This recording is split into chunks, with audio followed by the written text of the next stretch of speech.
시간 함께 볼 하나님의 말씀은 사무엘상 20장입니다.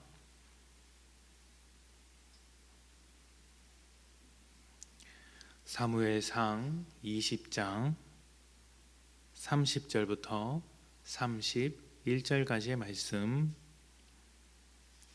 사무엘상 20장 30절부터 31절까지의 말씀입니다. 봉독합니다. 사울이 요나단에게 화를 내며 그에게 이르되 패역무도한 계집의 소생아, 내가 이새의 아들을 택한 것이 내 수치와 내 어미의 벌거벗은 수치됨을 내가 어찌 알지 못하랴. 이새의 아들이 땅에 사는 동안은 너와 내 나라가 든든히 서지 못하리라. 그런즉 이제 사람을 보내어 그를 내게로 끌어오라. 그는 죽어야 할 자이니라 한지라. 아멘.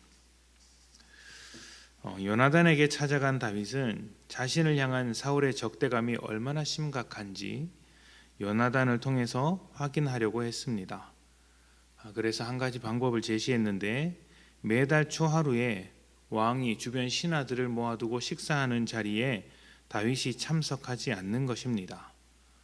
이 초하루 식사 자리는 굉장히 중요한 자리로서 왕의 측근들이 함께 모여서 충성심을 나타낼 뿐만 아니라 나라를 통치하기 위해서 여러 가지 이제 중대사를 논의하는 자리이기도 했습니다. 당연히 사위였던 다윗도 참석해서 이야기를 나누고 충성심을 확인해야 하는 것이죠. 그런 자리에 다윗이 참석하지 않았을 때 사울이 어떻게 반응하는지를 보면 사울이 다윗을 좋게 생각을 하는지 아니면 죽일 생각을 품고 있는지를 알 수 있는 것입니다.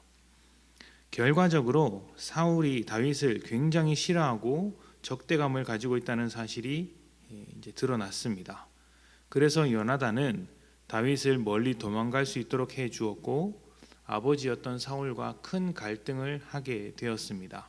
요나단이 보기에는 아버지가 잘못 행동하고 있다 생각을 했던 것이고, 사울의 입장에서 보자면 다윗을 살려두었을 시에는 요나단이 왕이 되지 못하는데 요나단이 앞뒤 분간 못하고 다윗을 살려주려고 하고 있으니 정말 답답한 노릇이고 속상한 노릇이었겠죠. 그래서 부자 사이에 큰 갈등이 일어나고 있습니다.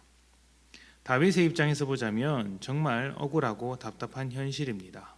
특히 다윗은 가만히 있는 자신을 왕으로 삼겠다고 말씀하신 하나님 때문에 속상할지도 모르겠습니다. 그냥 살았다면 적어도 목숨이 위험한 모진 인생을 살지는 않았을 것이기 때문입니다. 지금 상황을 보자면 사냐 죽느냐의 문제지 왕이 되냐 마냐의 문제가 아닌 것이죠. 그래서 다윗은 굉장히 불안한 인생을 살고 있는 중입니다. 그러나 우리는 다윗의 인생 전체를 알고 있습니다.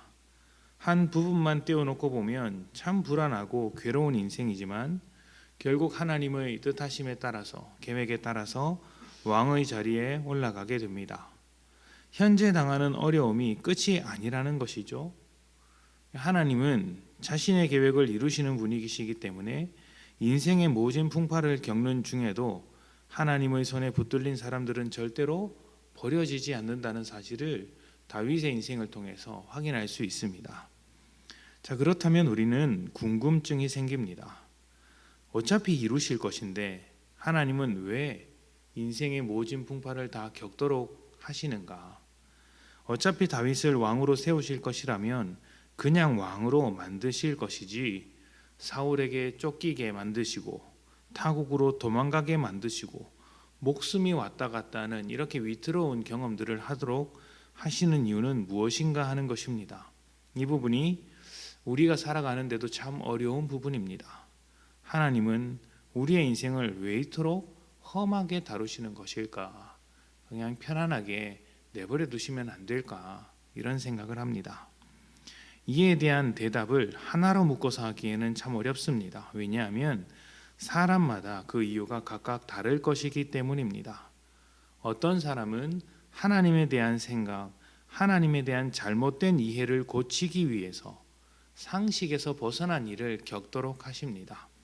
그것이 놀라운 일이 될 수도 있고 아니면 정말 납득이 되지 않는 답답한 일이 될 수도 있는 것이죠. 또 어떤 사람은 그 사람의 모난 성품을 고치기 위해서, 예수님 닮게 하기 위해서 마음을 찢어 놓으실 때도 있습니다. 또 어떤 사람은 잘못한 것이 없음에도 하나님의 크신 섭리와 계획을 드러내기 위해서 이해할 수 없는 상황으로 몰고 가는 경우도 있습니다. 대표적으로 욥이 그렇죠. 욥은 의인이었으나 말도 못할 고난을 당했습니다. 그리고 그 고난의 이유를 끝까지 설명해 주지 않습니다. 설명할 수 없죠. 왜냐하면 욥에게 이유가 없으니까요.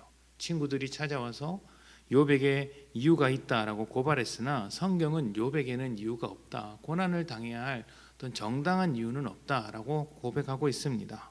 그저 온 세상을 창조하신 하나님의 큰 섭리를 받아들여야 한다라고 강조할 뿐이죠. 세상을 지으신 하나님께서 계획하신 것을 우리가 다 이해할 수 있겠느냐? 이것이 욥을 통해서 말하고자 하는 것입니다. 다윗의 경우도 그렇습니다. 하나님은 다윗을 왕으로 세워가는 것이 왕으로 세워가는 과정이지만 다윗을 왕으로 세우는 것 그 자체는 그렇게 중요한 문제가 아닙니다. 이미 사울을 왕으로 세워 보셨지 않습니까? 그러니까 누가 왕이 되느냐는 큰 문제가 아닙니다. 하나님에게 중요한 것은 왕으로 세워진 사람이 하나님의 뜻에 맞게 하나님의 통치를 하는 것입니다. 하나님께서 다스리는 것처럼 왕이 다스려야 하는 것이죠. 그래서 다윗에게 하나님을 가르쳐 주시는 것입니다. 골리앗을 이겼을 때 그는 하나님을 충분히 알고 하나님을 이해한다, 하나님과 동행하는 인생이었다 말을 할 수 있었을지 모르지만 사실 하나님과의 관계 속에서 더 많은 것을 알아야 하고 더 많이 배워야 한다고 말씀하고 계시는 것이죠. 다윗을 하나님의 마음을 가진 사람으로 만들어 가시며 하나님 앞에 겸손한 자로 만들고 계시는 중입니다. 이것을 위해 감당할 수 없는 어려움 속에도 두시며 말도 못할 억울함을 겪게도 하십니다. 그러면서 무엇을 깨닫습니까? 자기 힘으로 되는 것이 아니라는 것을 발견하게 됩니다. 이러한 다윗의 인생은 왕이 되더라도 교만하지 않고 하나님의 목소리를 듣도록 만드시는 과정인 것이죠. 하나님은 우리의 인생 전면에 나타나기도 하지만 뒷면에 계실 때도 있습니다. 어려울 때 앞장서서 그 어려움을 막아주시기도 하시지만 숨어서 활동하시기도 하십니다. 그런데 우리는 그렇게 일하시는 하나님을 이해하지 못하는 경우가 정말 많습니다. 왜 그럴까요? 인생의 전면에서 삶을 평안하게 만들어 주실 때는 그것을 너무 당연하게 받아들여서 하나님의 일하심이 있다는 사실조차 생각하지 않습니다. 삼시세끼 밥을 잘 먹고 잠을 잘 잘 때는 그것이 하나님의 일하심 덕분이라는 생각을 하지 않는 것이죠. 반면에서 인생의 뒷면에서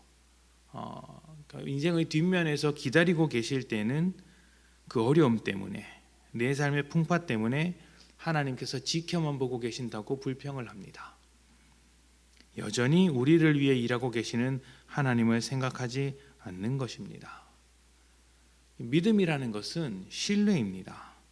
신뢰는 상대방을 이해할 때 가능한 것이죠.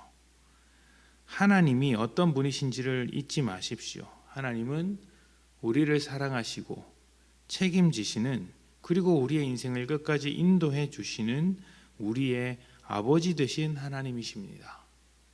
변치 않는 사랑으로 우리를 위해 십자가를 지신 분이십니다. 그리고 우리와 영원히 함께 하시겠다고 약속하신 분이십니다. 우리 가까이 계신 분이십니다. 이런 하나님 되심을 기억하고 우리가 온전히 이해할 수 있다면 우리 삶의 다양한 형편 속에서도 하나님에게 합당한 신뢰를 드릴 수 있지 않겠습니까? 우리 인생에 하나님의 뜻이 이루어지기까지 믿음으로 살아가는 복된 성도님들이 되시기를 소망합니다. 이를 위해서 오늘 하나님을 더 알고 하나님을 신뢰하는 귀한 하루가 되시기를 축복합니다. 함께 기도합니다.